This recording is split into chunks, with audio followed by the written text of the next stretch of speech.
It is a beautiful Thursday, the 25th of January 2024. Today we are talking again about some of the most important topics, or I can say stories that are making headlines for today. My name is Khiba. I'm the chief or the editor-in-chief for Central News. We have a guest today. It is Mr Sy Mamabolo. He is the CEO of the IEC, or you can say the Chief Electoral Officer for the Independent Electoral Commission of South Africa. Today he was addressing media, talking about the state of their readiness in terms of how they've prepared for South Africans that are living abroad, who are expected to register tomorrow. Dr. Mamabolo, good afternoon, and thank you so much for talking to us this afternoon. Good afternoon, Dr. Khiba, and greetings to your viewers and everybody involved in the program. All right. Without wasting your time, you have just came out of a media briefing. You were talking to some of my colleagues, and I believe there are some people who didn't watch this media briefing. But at least for those and others that have watched, let's start here. In terms of your readiness and preparation for tomorrow and Saturday, talk to us about the key highlights of your preparation. Well, over the next 3 days, there's going to be voting at the South African diplomatic missions around the world. We will be opening for 2 days, either tomorrow or Saturday, in the countries that are configured for a weekend in that way, or Saturday and Sunday for countries where a weekend is both a Saturday and a Sunday. So we'll operate at the South African embassies, consulates, and high commissions. We'll start at 8 until 5 o'clock on both days.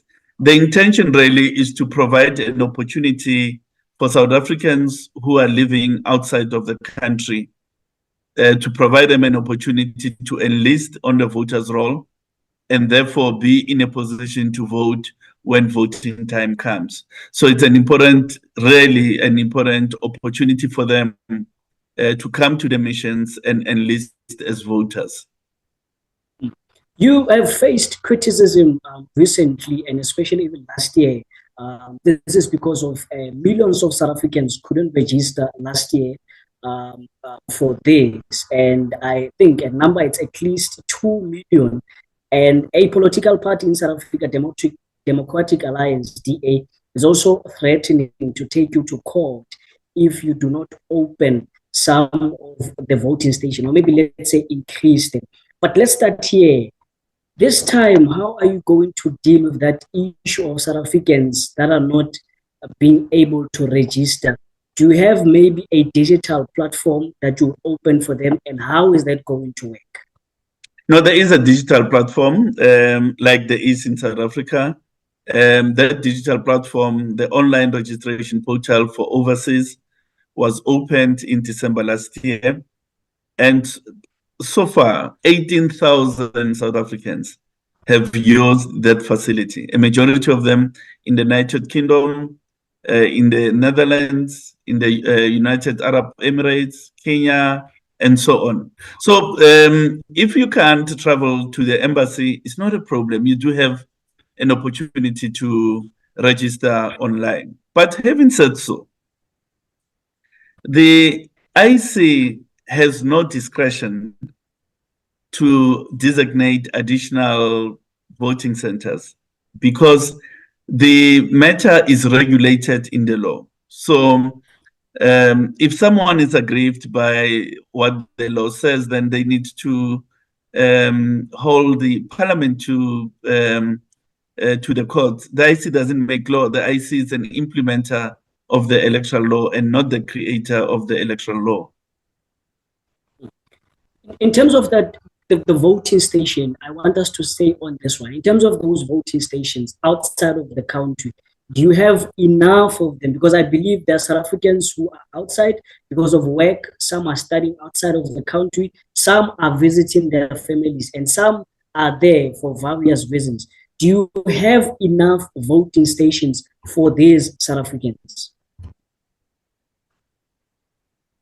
We have to implement the law, and the law says you establish voting stations at the diplomatic missions of the Republic.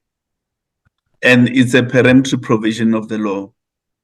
So the IEC does not have the discretion to go beyond what the law says. If there has to be a change, then it means the law must be amended to allow the IEC the discretion necessary to establish additional voting stations outside of the Republic. That's really the point that I'm trying to make. Okay.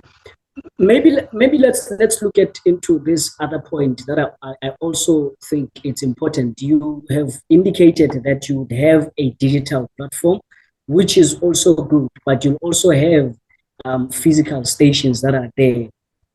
In terms of the countries that are dealing with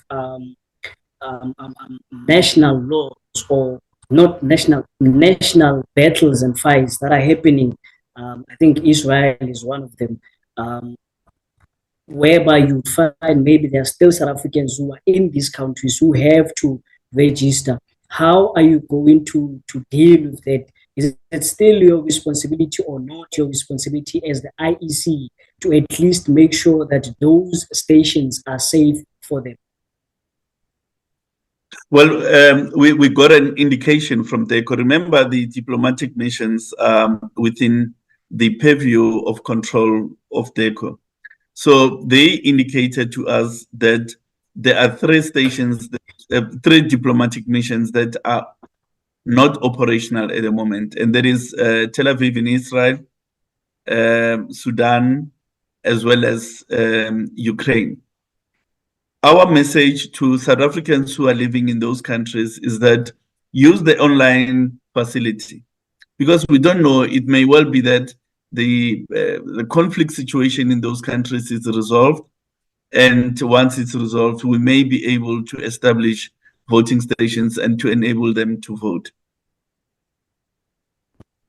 Okay, let's move on to this one at the moment. Is this the last chance that you will be giving them? Because I would also assume that this will be the first physical chance. Is this going to be the first and the last one, or are you going to have the second and probably maybe the third one? No, this is the, in terms of our plans, this is the only opportunity available, supplemented, of course, by the digital platform. Okay. At some point, we had guests here, and some of them were political leaders. We were talking about some of the challenges that you would face. For an example, you would have community protest in some of your voting stations. But when you look at these protests, they are not necessarily directed to you, but they're directed to political parties and especially the governing party. As the IEC, do you think that you do enough in terms of educating voters about what you do and what you don't do? I don't think people don't understand the role of the IEC in disrupting the registration weekends. It's not, they're not doing it because they don't understand the role of the IEC. They're doing it precisely because they do understand it. And they realize that the advent of a registration weekend does create profile, and they want to piggyback on that profile that is created to vindicate the issues that they have regarding a number of issues, including service delivery matters. So, and the IEC cannot resolve, as you correctly point out, the IEC cannot resolve service delivery issues. Local government, provincial government, and indeed national government must engage with those communities and ensure that whatever service delivery issues that community has, they are resolved to allow us to establish registration stations. We are not mandated in any way to provide roads, to provide sanitation and related public infrastructure. What I'm trying to say is that, because maybe let me put it this way. Do you think that this is the right posture approach by the community, because at times these kind of protests, they also compromise the safety of other voters who are not there to protest, and would find that they are happening in your stations. Is this the correct platform for them to go and raise their concerns and views? Of course not. We don't encourage that. We really would want to be allowed to do our work without any hindrance. But to the extent that it is happening, it is the responsibility of those who are mandated in law to provide services to people, to engage those communities and resolve matters. Let's look into the other issue. I think it was also raised in the media briefing, the issue of the former president, whom we have seen that he made a U-turn into politics, but is now with the MK party. Interesting. Is the IEC also looking into his matter? Because I heard he was also criticized for the fact that he was charged before and sentenced. Are you going to allow him to be part of the candidates that you would have on the ballot paper? No, the matter is not before the IEC because candidate nomination has not opened. So we're not dealing with the issue. But of course, the IEC, it's a law-abiding institution. We are a creature of statute, and to that extent, we must ensure that we comply to the law. The matter of people who have been sentenced is dealt with in Section 47 of the Constitution, and the principles arising out of the Constitution are as follows. If you are convicted to a period of 12 months without an option of a fine, and where you served the sentence, if 5 years has not elapsed since you completed the sentence, such a person may not hold office in a legislative assembly, be it the National Assembly or a provincial legislature. So it's not an IEC determination, it's a constitutional matter. It's a matter that is dealt with in terms of the Constitution. So the IEC is not mandated to gloss over the Constitution. Okay. For those who would be going into these different voting stations outside of this country, what are some of the things that you would expect for an individual to bring? And in terms of checking the validity, or maybe we can say the authenticity of the ID document, do you have the necessary machines outside of the country that you are going to use, at least at the physical voting stations? Yes, indeed. We have the infrastructure before these applicants are placed on the voters' roll. There will be verifications against the National Population Register to ensure that we place only citizens on the voters' roll. So there are inbuilt procedures to ensure that it's only South Africans who are qualified who are eventually placed on the voters' roll. All right. Mamabolo, let's focus on the statistics of these stations. How many do you have outside of the country? And at least maybe if you can share the number also of the countries whereby you have your voting stations as the IEC. The 120 diplomatic missions of the country. And those are the ones that are mandated in the law. And they will be operational for 2 days over the next 3 days, depending whether the configuration of a weekend, it's a Friday and a Saturday, or Saturday and Sunday. So the 120 will be operational, minus the 3 that we spoke about earlier, which is Sudan, Israel, and Ukraine. Okay. Coming back to our country, there has also been, before I would let you go, there's also been a topic about young people that are not interested in registering. They are also known as the 2Ks, Kapama 2000. In terms of you as the Independent Electoral Commission playing a role on educating these young people, what do you do at least to encourage young people to come and register? Because at the end of the day, the future of this country, it belongs to them. No, you're right. The future belongs to them. And in terms of our programs, we do go to schools. We have a program where we go to high schools during the Democracy Month, which is April, every year.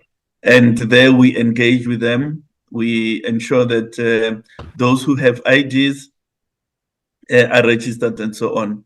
We do go to institutions of higher learning every year to engage with students and in TVET colleges, University of Technology, and other traditional universities to engage young people. But also, we're doing a lot of engagement with young people on social media platforms because that's really where they engage ordinarily.